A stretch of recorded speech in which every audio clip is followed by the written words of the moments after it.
সুপ্রভাত সকলকে। আজকের দিনটা হলো 20 মে, জ্যৈষ্ঠ মাসের প্রতি মঙ্গলবার। আমরা চণ্ডীতলায় পুজো দিতে যাই। বলা যায় যে আমার ছোটো পিসি যায় প্রতি বছর পুজো দিতে। আমি অনেক ছোটোবেলায় যেতাম। এখন কিন্তু বাজে ভোর 4টে। আমরা দুজন বেরিয়ে পড়েছি। ভোর 4:30টার সময় আমরা চণ্ডীতলায় পৌঁছে গেছি। প্রচণ্ডই লাইন ছিল, তোমরা দেখতে পাচ্ছ কত লোকের আনাগোনা। অনেক স্মৃতি জড়িয়ে আছে এই জায়গাটার সাথে। ছোটবেলায় অনেক এখন আসা হয় কিছু বলে যায় চলো, অনেক বছর পর এলাম। এখন মন্দিরের পুরো ঘোরটাই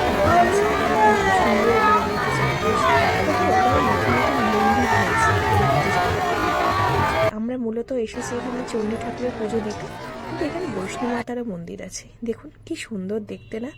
শুনলাম যে এই বৈষ্ণব মাতার নিচে যে 3টি শিলা আছে স্বয়ং জম্মু থেকে আনা হয়েছে। বৈষ্ণব মন্দিরটি একটি কিন্তু পুকুরের মাঝখানে আছে এবং পুকুরে প্রচণ্ড পরিমাণে সাপও আছে, সঙ্গে মাছও আছে। এই যে দেখুন কিলবিল করছে মাছগুলো। এই এতটা লাইন সূর্যার 6:15 আছে। ঠিক এই সময় মন্দিরে এসে পড়েছে, আমরা দর্শন করব। প্রচণ্ড লাইন ফেলে চলে শেষ পর্যন্ত আমরা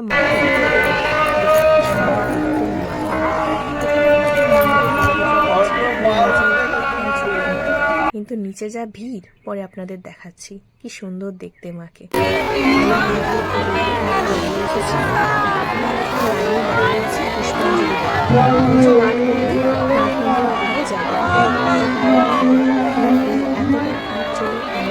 পুজো দিলাম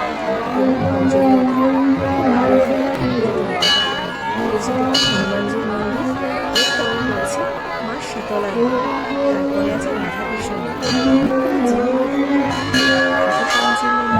আরো কিছু মন্দির আছে যেগুলো আমাদের ঘুরে দেখা হয়। তারপরে আমরা এখানে চলে গেলাম মাকে দেখতে পাচ্ছ। আর আমি ঘরের লক্ষ্মী ঠাকুরের জন্য এই উপহারটি